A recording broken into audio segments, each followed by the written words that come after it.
J'ai demandé le divorce. Je vais garder la maison et la voiture. Je sais que ce sera difficile, mais tu arriveras à surmonter cela. Je ne sais pas combien de temps il te reste, mais j'espère que tu pourras tenir le coup. Cela peut sembler être des mots doux et gentils, mais en réalité, ils étaient comme des lances acérées. Son sourire à ce moment-là m'a fait plus de mal que n'importe quoi d'autre. Comment a-t-il pu me faire ça? M'abandonner alors que je suis malade? N'avions-nous pas promis de faire face ensemble au défi? Je n'arrête pas de pleurer sous le choc de ses mots et de son attitude. Il est hors de question que je lui pardonne. Je compte bien lui faire ressentir ma douleur, même si mon corps ne peut plus supporter cela. Cette détermination inébranlable marque le début de ma prochaine étape, une quête de vengeance. Je m'appelle Anna et aujourd'hui j'ai 45 ans. J'ai toujours été une femme au foyer dévouée, prenant soin de ma famille. Je profitais de chaque jour avec mon mari, Tom, comme au bon vieux temps. Nous nous sommes rencontrés par l'intermédiaire d'un ami. Il a toujours été sociable, capable de se connecter avec tout le monde. Quand j'étais nerveuse au début, il s'est approché de moi avec un sourire chaleureux, et je me suis rapidement ouverte à lui. Nos jours ensemble étaient aussi doux que des bonbons colorés, si agréables que je perdais la notion du temps. Je voulais vraiment passer encore plus de temps avec lui, et peut-être ressentait-il la même chose, appréciant également nos moments partagés. C'est difficile à croire maintenant, mais nous nous aimions profondément et avions promis de nous marier. Vivre avec lui ressemblait à un rêve, chaque jour brillait, et je croyais que nous partagerions toujours des sourires dans l'avenir. Mais avec le temps, Tom a commencé à changer, probablement à cause du stress du travail. Son salaire n'est pas très élevé. Il n'a pas suivi de formation spécialisée à l'école et n'a pas un parcours académique solide, ce qui limitait ses choix professionnels. J'ai suggéré plusieurs fois de chercher un nouvel emploi, mais il répondait toujours à contre-séhure, « Je vais bien pour l'instant ». Tandis que je travaillais à plein temps et que nous n'avions pas de soucis financiers, je m'inquiétais de ce qui se passerait si nous avions un enfant ou si je tombais malade et ne pouvais plus travailler. Pour apaiser cette anxiété, j'ai fait une suggestion. Tom, mon entreprise manque de personnel dans l'administration. Tu n'as pas besoin de qualifications particulières, juste des bases. Ça t'intéresse? Un jour, un ami des ressources humaines de mon entreprise m'a parlé d'un poste vacant dans l'administration. J'ai pensé que cela pourrait l'intéresser et je le lui ai proposé, pensant que ce serait une bonne opportunité d'améliorer sa situation professionnelle difficile. Mais sa réaction fut froide. Pourquoi prends-tu des décisions concernant mon emploi sans me consulter? J'ai choisi cet endroit par moi-même. Tu insinues qu'il y a un problème avec ça? J'étais surprise. J'avais simplement fait une suggestion par souci pour son avenir. Désolée, je ne voulais pas te contrarier avec cette proposition soudaine. J'ai juste pensé que les conditions dans ton travail actuel semblaient difficiles et que peut-être cette entreprise serait un meilleur choix pour toi, mais il ne l'a pas compris de cette manière. Ce n'est pas parce que tu es ma femme que tu peux interférer dans mes décisions de carrière comme si tu étais une étrangère. J'ai mes propres pensées, tu sais. Quand il s'est éloigné, je me suis murmuré à moi-même. Le mot étrangère a résonné profondément. Je suis sa femme, nous sommes une famille, mais ses paroles et son attitude semblaient destinées à quelqu'un d'autre. Une fissure grandissait entre nous, s'élargissant rapidement. Tom avait aussi été impoli avec ma famille. Ma mère, une personne vraiment gentille, venait régulièrement chez nous pendant que j'étais au travail. Elle nettoyait et préparait de délicieux repas, les stockant dans le réfrigérateur pour prendre soin de nous. J'étais reconnaissante pour sa gentillesse. Souvent, je l'invitais à dîner, mais dernièrement, Tom semblait de plus en plus irrité par sa présence. Quand il rentrait à la maison et la voyait dans le salon, il lançait « Tu es encore là ?» Ma mère et moi étions toutes les deux surprises par son commentaire. Cela m'a fait remettre en question l'état de notre relation et notre avenir. Comment pourrions-nous combler l'écart croissant entre nous? Ma mère, avec un sourire doux, a dit « Ce n'est rien, Anna. Si ma présence dérange, je m'excuse. Je vais partir plus tôt aujourd'hui. » Entendre cela, surtout de la part de quelqu'un qui avait toujours tout fait pour nous aider, malgré son emploi du temps chargé, m'a brisé le cœur. Tom, s'il te plaît, pense à ce que ressent ma mère, ai-je supplié. Elle prend toujours soin de nous. Montre-lui un peu de respect, s'il te plaît. Les larmes ont commencé à couler sur mes joues, changeant l'atmosphère de la pièce. Je me suis rappelé toutes les fois où ma mère avait illuminé notre maison et je ne pouvais pas comprendre pourquoi Tom lui parlait de cette façon. Quand je rentre à la maison, après avoir travaillé dur toute la journée, tout ce que je veux, c'est me détendre. C'est épuisant d'avoir toujours quelqu'un d'autre ici, chez moi. J'ai essayé de comprendre le point de vue de Tom, mais je ne pouvais m'empêcher de ressentir de la gratitude pour ma mère. Honnêtement, je ne pensais pas avoir tort. Il me semblait que Tom faisait preuve d'entêtement, mais je ne savais pas comment exprimer mes sentiments d'une manière qu'il comprendrait.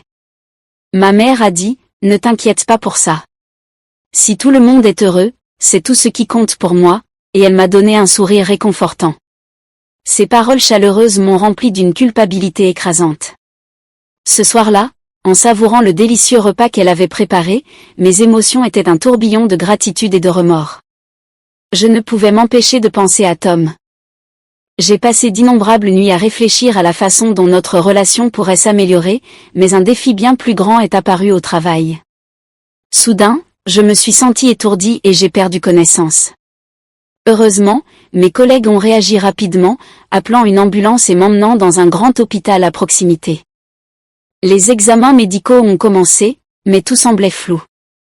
J'ai essayé de contacter Tom, mais il n'a pas répondu. Ensuite, j'ai reçu le diagnostic, cancer. Heureusement, il a été détecté tôt et avec le traitement approprié, le médecin m'a dit que je m'en sortirais. Pourtant, je savais que les traitements contre le cancer pouvaient être épuisants, alors je me suis préparée à la longue et difficile épreuve qui m'attendait. J'ai informé Tom du diagnostic et de mon hospitalisation, mais sa réponse a été indifférente. Son silence m'a fait me sentir incroyablement seule, mais j'ai choisi de me concentrer sur mon traitement, croyant que continuer à avancer était la seule option. Le traitement a été plus difficile que je ne l'avais imaginé. Ma santé s'est rapidement détériorée, me forçant à rester au lit la plupart du temps.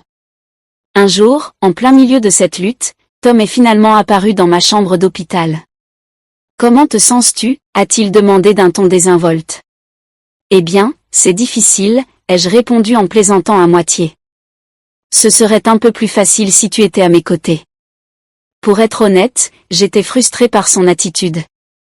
Pourquoi n'était-il pas venu plus tôt? Son soutien aurait fait une énorme différence dans ces moments difficiles. Au lieu de me sentir soulagée par nos retrouvailles, je me sentais encore plus isolée.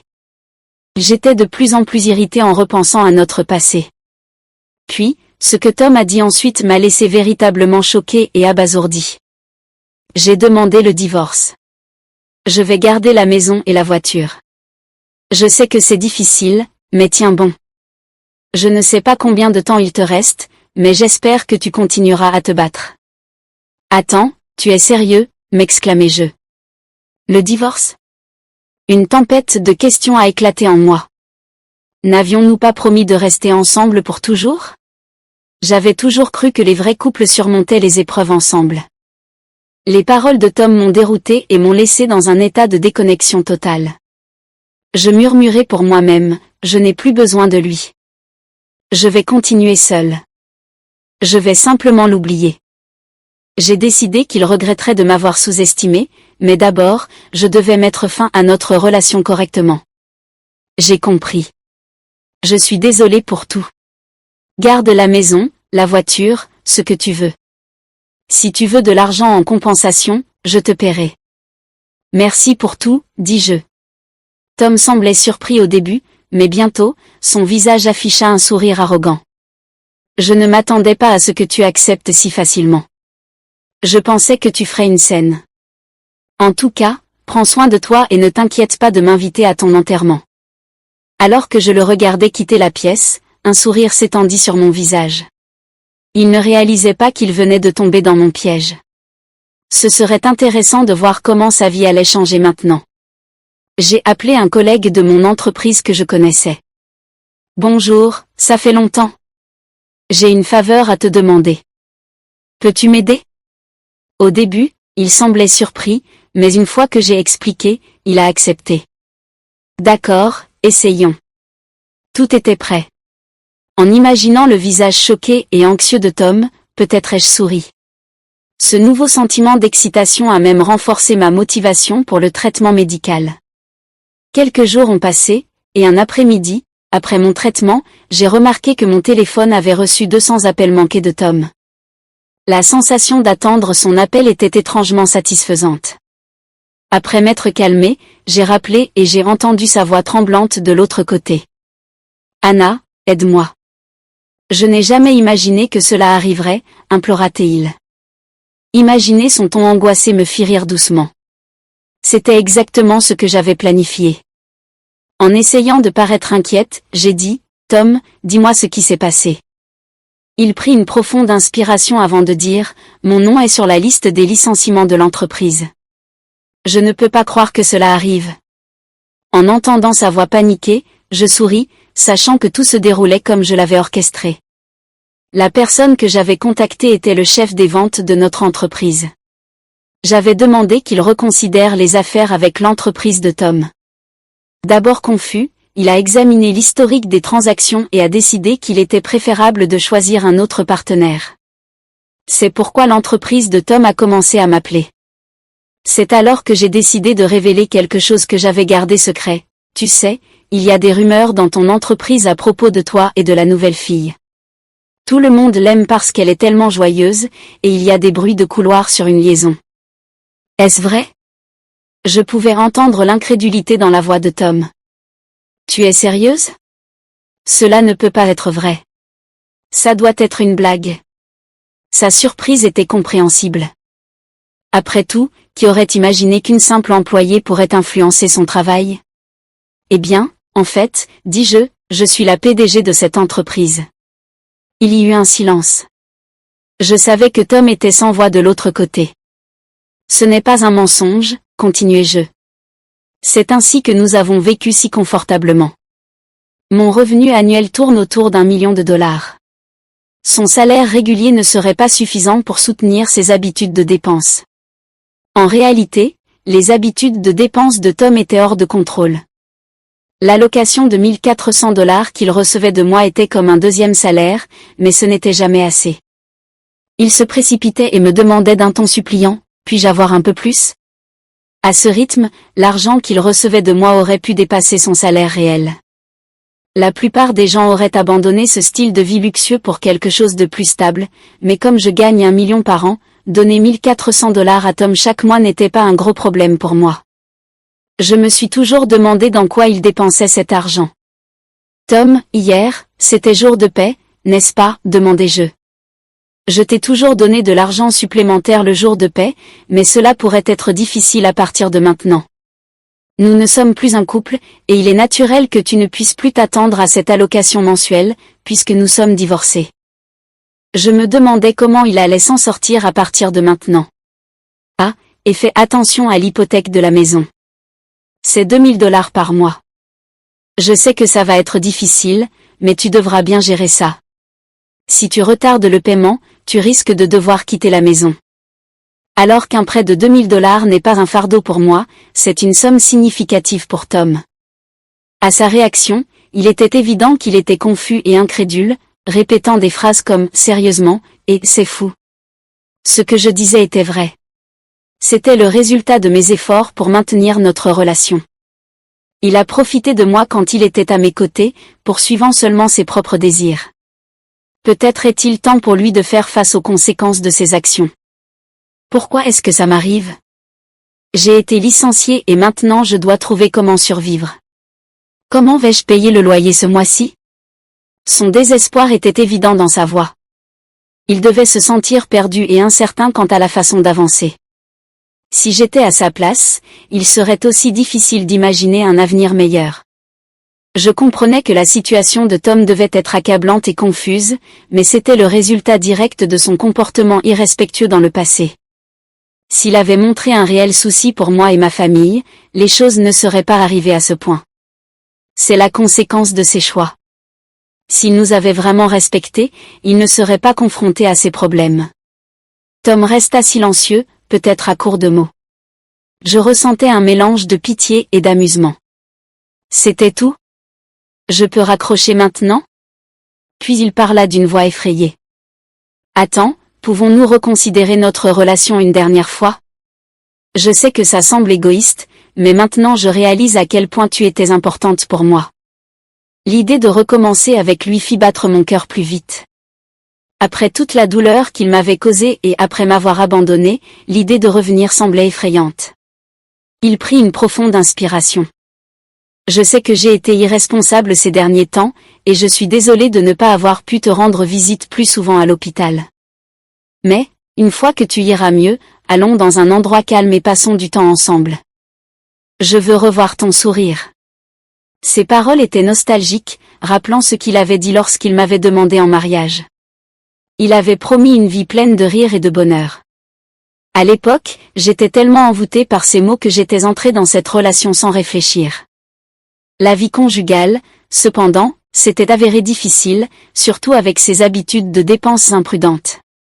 Peut-être que si je l'avais mieux compris, les choses auraient été différentes. La voix de Tom s'affaiblit. Anna, je ne peux pas vivre sans toi. Je veux être à tes côtés et affronter les défis de la vie ensemble. Pouvons-nous recommencer juste une fois de plus? Sa voix était remplie de tristesse et d'une touche de désespoir. Malgré l'émotion, il était difficile de lui faire confiance après tout ce qui s'était passé. C'en est assez. C'est fini. J'ai choisi une nouvelle voie, et je ne peux pas revenir en arrière, dis-je fermement. Il y avait une note de tristesse dans sa voix, mais je pouvais sentir qu'il voulait vraiment revenir vers moi. Veuillez me laisser dire une dernière chose. Je t'ai vraiment aimé, Anna. Si tu changes d'avis, je serai là. J'aurais pu être influencée par ces paroles, mais j'avais déjà pris une décision quant à mon avenir et à notre relation. Je ne serai plus influencée par ces belles paroles. Ça suffit. De telles paroles ne changeront pas ma décision. Réfléchis bien, tu n'as pas une autre petite amie? Ne devrais-tu pas te concentrer sur elle? Je savais pour la nouvelle relation de Tom grâce aux informations fournies par son chef. Ses déclarations d'amour semblaient maintenant vides. J'ai réalisé qu'il dirait n'importe quoi pour obtenir ce qu'il voulait. C'était frustrant qu'il ne me cherche que lorsqu'il avait besoin de quelque chose et se retirait lorsque les choses devenaient difficiles. Nous ne pourrions plus jamais être ensemble. Passe du temps de qualité avec elle et oublie-moi. Si tu as besoin de me parler, contacte mon avocat. Prends soin de toi, Tom. Ses supplications semblaient sincères, mais le laisser partir signifierait probablement que sa vie deviendrait plus difficile. C'était son choix. J'avais ma propre vie à avancer. Je raccrochai et ajustai les paramètres de mon téléphone pour bloquer tout contact futur de sa part. Selon mon avocat, Tom a tenté de me contacter à plusieurs reprises. Ma décision était ferme, donc l'avocat respecta cela et ne lui donna aucune information à mon sujet. De manière inattendue, mon avocat suggéra de demander des indemnités. Au départ, je n'y avais pas pensé, mais cela semblait être une manière de chercher une compensation. Je savais que Tom et sa nouvelle partenaire n'étaient pas riches, il y avait des rumeurs concernant ses dettes importantes. En enquêtant sur la partenaire en question, j'ai découvert qu'elle s'était enfuie à cause de problèmes financiers. Lorsque j'ai contacté sa famille, ils étaient furieux et l'ont forcé à travailler dur chez eux. Les actions ont toujours des conséquences, et il semblait qu'ils faisaient face aux leurs. J'ai vaincu le cancer et je me suis complètement rétablie. Ma guérison rapide a même surpris les médecins. En revenant au bureau, j'ai trouvé une lettre sur mon bureau de la part du directeur des ventes exprimant sa solidarité. Ces mots étaient chaleureux et m'ont touché. Lorsque mes collègues ont appris que j'étais à nouveau célibataire, certains se sont gentiment proposés de me présenter à quelqu'un, mais après mon précédent mariage, je voulais me concentrer sur moi-même et apprécier mon temps seul pour l'instant. Qu'avez-vous pensé de la décision d'Anna? Laissez vos commentaires ci-dessous. Merci d'avoir regardé et à la prochaine vidéo.